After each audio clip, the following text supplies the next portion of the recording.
Hello everyone, welcome to back my channel. I hope everyone is having a wonderful day. Before starting the video, please go ahead and hit the subscribe button. At Society, Victor tells Nikki that Lily is staying on at Chancellor. He doesn't think Devin likes it, but his loss could be their gain. Nikki agrees, she knows the company and has taken it to new heights. She worries she won't want to stick around or will get hurt. Victor thinks they can make sure that doesn't happen by ensuring she doesn't get caught up in Billy's inevitable downward spiral. Billy comes in and orders a drink. Nikki muses that it seems the spiraling has already begun. Billy walks over and says, "So, Victor, I hear you think I'm going to run Chancellor Industries into the ground." Victor has no doubt. Billy needles that he, being the vulture he is, will swoop in and pick up the carcass. Is that right? Victor calls him paranoid and asks why he'd clean up his mess. Billy heard about his conversation with Devin. He notes that Lily thinks he'll look out for her, which they both know is a crock. Victor mocks the name Abbott Chancellor as terrible. Billy asks if Nikki knows about his little plan. "I can't imagine you'd go along with that." Nikki doesn't think Catherine would be pleased with the state of the company. She asks if Jack knows about the name change. Billy doesn't need Jack's permission. Nikki says it's disrespectful to put his name ahead of Catherine's. Billy sees she's drinking Victor's Kool-Aid again. Victor says Devin thinks Abbott Chancellor is a terrible idea, as it is for Lily to work alongside him. Nikki says they look out for Neil's children. Billy snarks. Victor booms that they were very dear friends of Catherine's, and they won't let her company go down because of his hubris.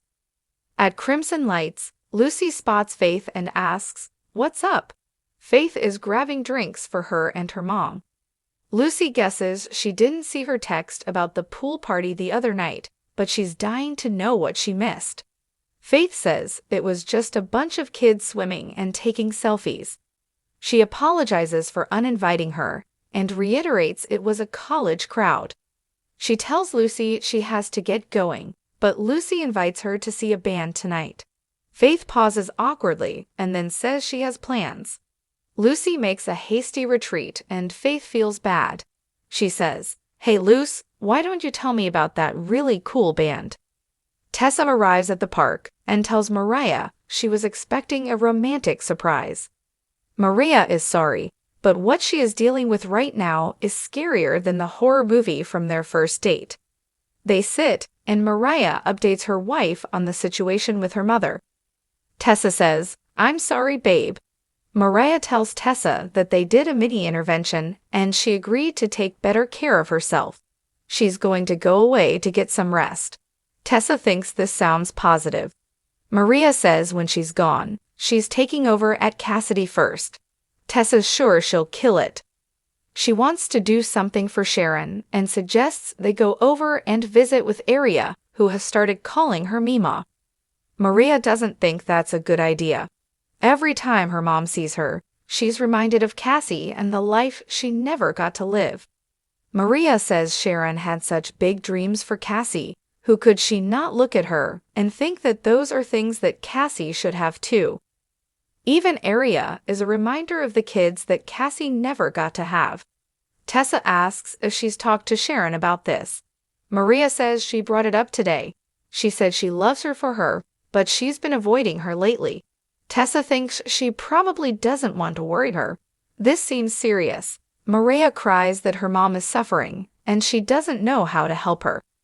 At Sharon's place, she hallucinates Cameron saying he's sorry he hasn't had a chance to clean up since she killed him. She says she knows he's not real. Cameron says that's right. He notes that when he was alive, he wanted to be in her heart, but now that he's dead, he'll have to settle for being in her head. Sharon cringes. She jumps up and orders him to get the hell out. Cameron wants a kiss like Nick got. Sharon picks up a statue and threatens to hit him. A knock comes at the door. Cameron says maybe that's Faith. "Your little girl must have grown since the last time I saw her." He disappears and Sharon goes to open the door. "It's Daniel," she says. "You're really here." Daniel figures he's the last person she wants to see right now. Daniel offers to leave if it's a bad time.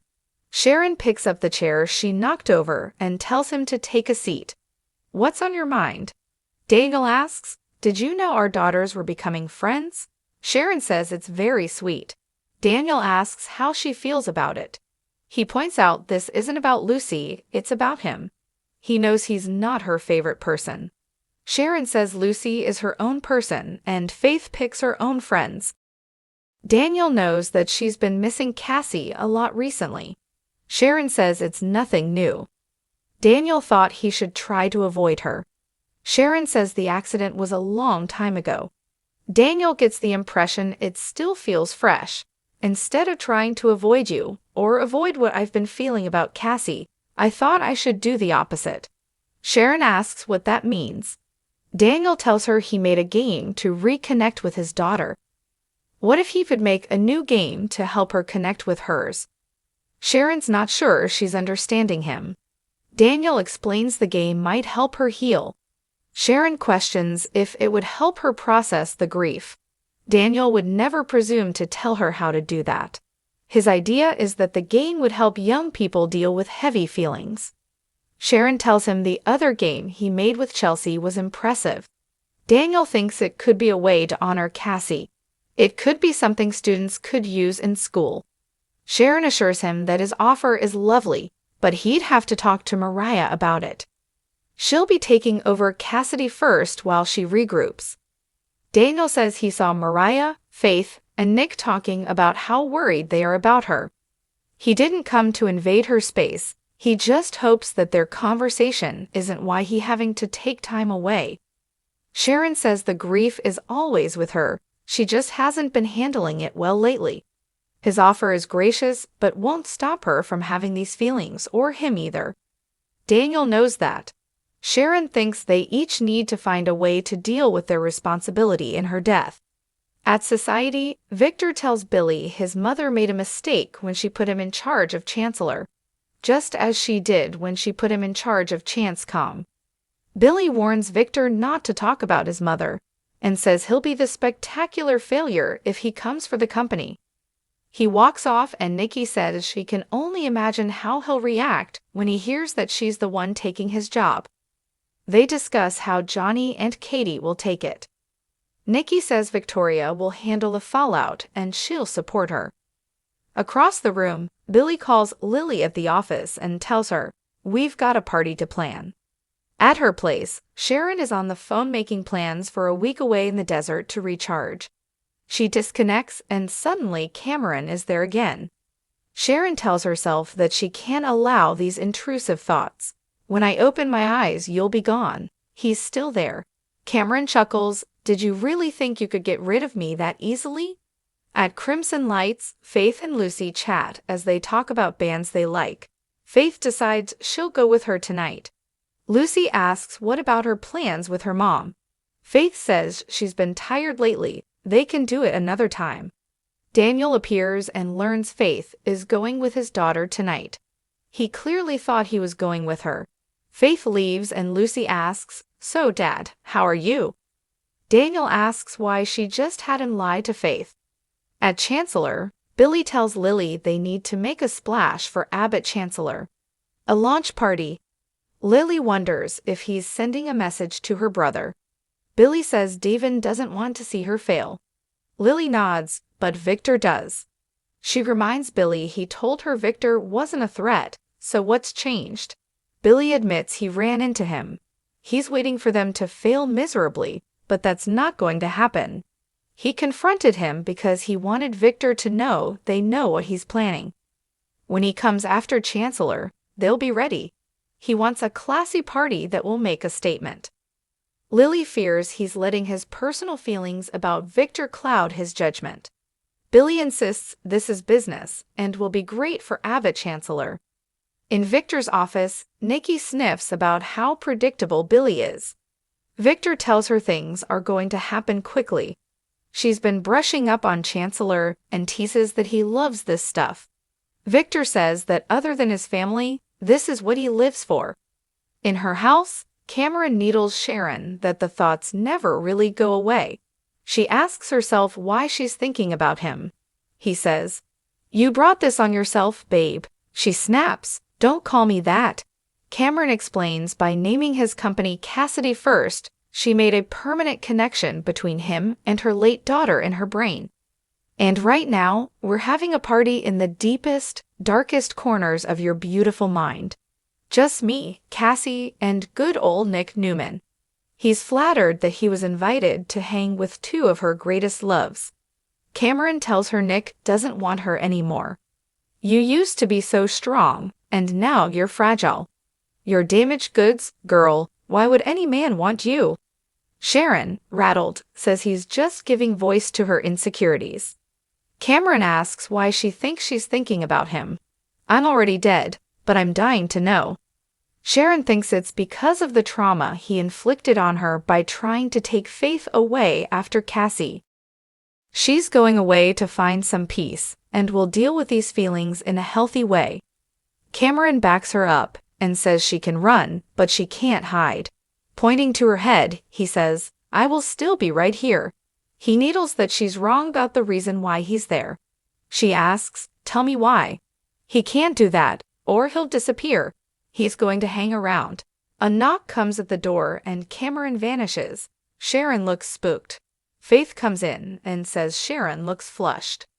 She claims she was just making a list of things to pack for her trip. Faith is worried. Sharon tells her she called a spa retreat in Sedona she's been to before. Faith thinks it sounds perfect. Sharon senses something is off with her daughter and asks about it.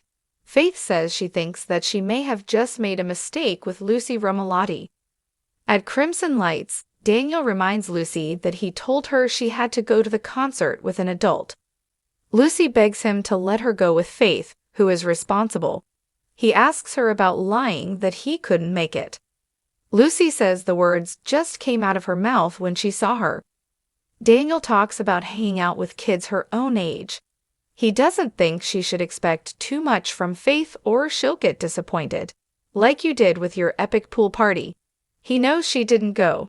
Daniel warns her not to lie a third time. He found out by chance. Daniel warns that a friendship with Faith is not something she should count on right now. Lucy pleads to at least go to the concert with her. Daniel relents. Lucy's thrilled. At Newman, Victor tells Nikki he loves sharing this with her. Nikki wants to know what he has planned for Adam at Newman Media. Victor will only say everything is falling into place. They embrace. Jack romances Diane, Daniel, and Heather worry about Lucy, and Phyllis loses patience with Sharon.